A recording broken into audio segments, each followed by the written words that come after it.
Indonesia dihuni lebih dari 220 juta jiwa. Sebagian besar tinggal di pedesaan yang jumlahnya saat ini lebih dari 70.000 desa. 33.000 diantaranya adalah daerah tertinggal yang tersebar di 199 kabupaten. Sebarannya meliputi 58 kabupaten di Sumatera, 123 kabupaten di kawasan timur Indonesia, dan 18 kabupaten di Jawa dan Bali. Penyebab ketertinggalan tersebut umumnya karena sumber daya alam yang minim, SDM yang terbatas, transportasi yang sulit, komunikasi yang terbatas, atau daerah yang terisolir. Kementerian Negara Pembangunan Daerah Tertinggal diserahi tanggung jawab oleh pemerintah untuk mengentaskan daerah tertinggal. Ya, Indonesia ini merupakan negara kepulauan dengan penduduk 237,6 juta jiwa dan lebih dari 13.466 pulau yang tersebar dari Sabang sampai Merauke dan Pulau Miangas hingga dengan Pulau Rote. Maka masalah yang kita hadapi lebih awal adalah masalah yang terkait dengan connectivity atau keterhubungan, karena daerah kita merupakan kawasan pulauan. Nah, itu tantangan yang tentu seiring dengan masalah yang dihadapi yang terkait dengan keterhubungan atau connectivity adalah adanya disparitas ataupun kesenjangan wilayah. Dalam konteks ini, Kementerian Pembangunan Tertinggal ikut di dalam upaya untuk mengembangkan PNPM melalui kegiatan P2DTK, di mana ini bagian dari upaya pemerintah untuk peningkatan kesejahteraan masyarakat, baik itu infrastruktur, pendidikan maupun kesehatan. Kita harapkan dengan model pengembangan yang kita arahkan bagi kawasan pengembangan pedesaan atau rural development, tentu ini akan menjawab berbagai macam tantangan dan kita jadikan tentu desa-desa ini sebagai pusat-pusat pertumbuhan baru, sehingga kabupaten-kabupaten tertinggal ini dapat mengembangkan berbagai pengembangan kawasan tersebut seiring dengan harapan kita semua. P2DTK dikembangkan melalui konsep mempertemukan perencanaan partisipatif dengan perencanaan kabupaten. Sebagai bidang garapan utamanya adalah pelayanan sosial dasar yang meliputi pendidikan, kesehatan, pengembangan sektor swasta, mediasi dan penguatan hukum masyarakat, capacity building dan pembangunan infrastruktur dasar. Diinisiasi sejak tahun 2005 bersama Bappenas waktu itu. Dan intinya adalah bagaimana kita mencoba untuk melakukan percepatan pembangunan daerah tertinggal melalui program P2DTK yang meningkatkan kinerja kelembagaan di daerah tertinggal, kemudian bagaimana participatory planning proses, mempercepat pelayanan dasar di daerah tertinggal melalui penyediaan sarana prasarana kesehatan, pendidikan, kemudian transportasi dan sebagainya melalui pola blok grant yang dilakukan di beberapa daerah tertinggal. Sasaran P2DTK mencakup daerah tertinggal di 10 provinsi, 51 kabupaten, 186 kecamatan, dan 2.496 desa miskin yang didanai dengan loan. Khusus untuk Nangro Aceh Darussalam dan Kepulauan Nias dibiayai oleh Multi Donor Trust Fund atau MDF. Salah satu mekanisme di mana sebenarnya masyarakat bisa langsung menerima manfaat dari pemerintah daerah, apakah itu membangun jalan atau membangun MCK atau membangun jembatan. Itu sangat-sangat penting sebagai salah satu sumbangan kepada kemiskinan di daerah. Program P2DTK dikembangkan melalui mekanisme perencanaan partisipatif mulai dari tingkat dusun, desa, kelurahan, dan perencanaan di tingkat kabupaten. Untuk selanjutnya, hasil perencanaan tersebut diimplementasikan oleh masyarakat maupun dinas-dinas di kabupaten. Yang dirasakan lain dari yang lain karena masyarakat ikut secara partisipatif dalam pelaksanaan P2DTK, mana mereka ikut merencanakan, ikut melaksanakan, dan ikut mempertanggungjawabkan. Jalannya perencanaan tahapan-tahapan yang dilakukan oleh P2DTK sangat membantu kami untuk meningkatkan kualitas perencanaan di daerah. Ya, kami akan berusaha agar program ini dapat membantu upaya dan rencana aksi daerah untuk pengentasan kemiskinan. Pelaksanaan PDODTK di Kabupaten Belu sejak 2007 sampai dengan 2010 ternyata telah memberikan kontribusi yang sangat signifikan. Telah dibangun infrastruktur jalan, terutama membuka isolasi fisik bagi daerah-daerah terpencil. Juga dibangun perpipaan air bersih dengan panjang kurang lebih hampir mencapai 15 km. Sumur gali. Juga di bidang kesehatan dibangun posyandu maupun polindes. Di bidang pendidikan dibangun tambahan ruang kelas bagi sekolah-sekolah dasar di daerah terpencil. Di samping itu ada juga pemberian makanan tambahan untuk anak-anak sekolah dan pelatihan sumber daya manusia di Kabupaten Belu. Banyak manfaat yang kami sudah dapatkan secara khusus di bidang pendidikan dan bidang kesehatan.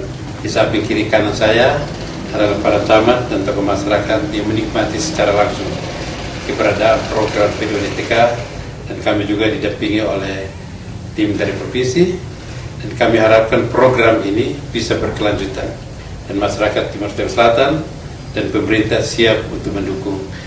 Berbagai kemajuan yang dicapai itu merupakan proses awal pembangunan daerah tertinggal yang cukup mendapat apresiasi positif dari masyarakat. Sebelum Polindes ini didirikan, saya melakukan pelayanan kesehatan di kantor desa. Sekarang dengan adanya bangunan ini, saya melaksanakan pelayanan kesehatan di Polindes. Banyak manfaat Poskesdes dibangun di desa kami ini. Masyarakat lebih mudah menemukan tempat fasilitas kesehatan karena terletak di tengah-tengah lingkungan masyarakat. Terima kasih P2DTK atas pembangunan Poskesdes di desa kami. Terima kasih P2DTK. Kami dulu mengajar di SD Prestala, kami mengalami kesulitan karena ruang untuk belajar tidak cukup.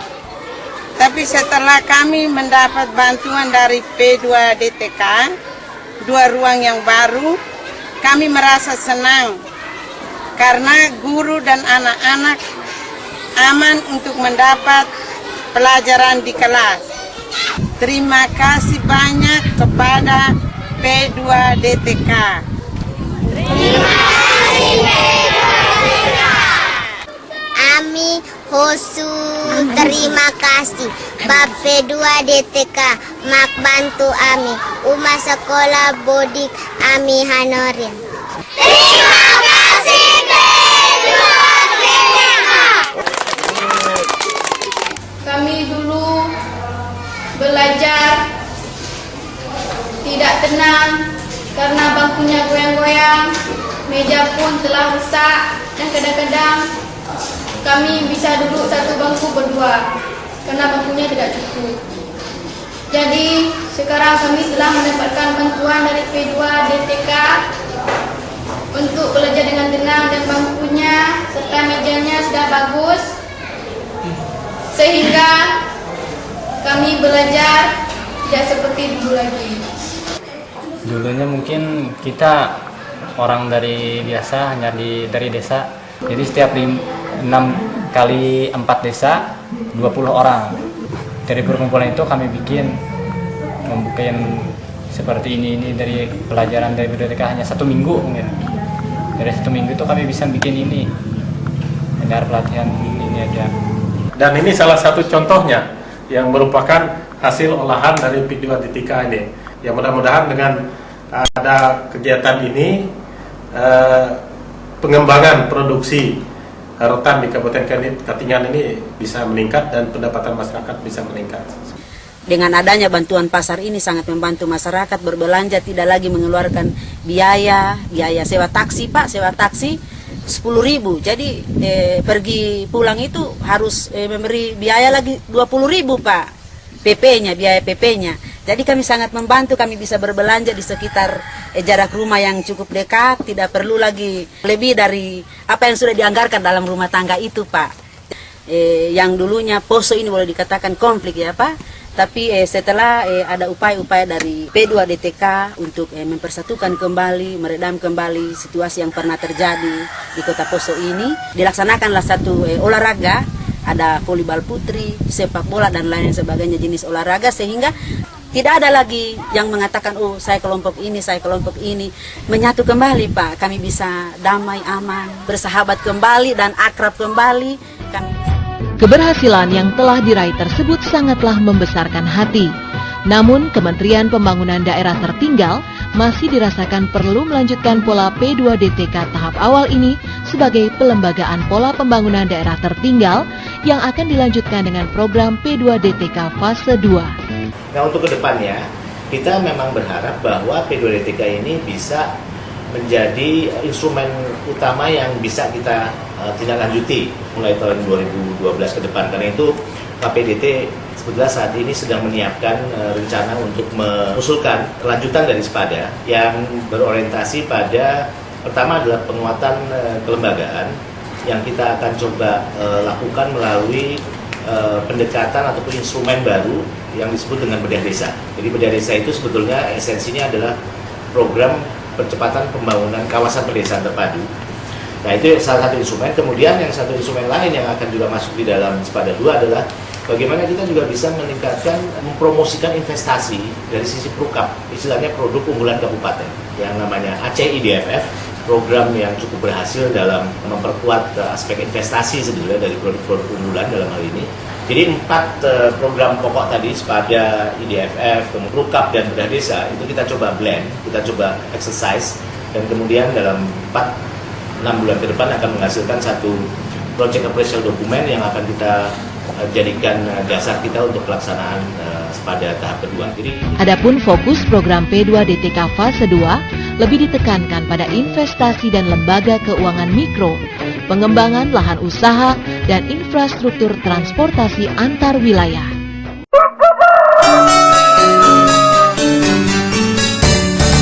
Bangun-bangun, ini zaman pembangunan. Bangun ayo membangun, janganlah ketinggalan. Bangun ayo membangun, jangan malas-malasan. Mumpung ada KPDT, mumpung ada KPDT. Ayo membangun, wujudkan Indonesia yang maju dan sejahtera.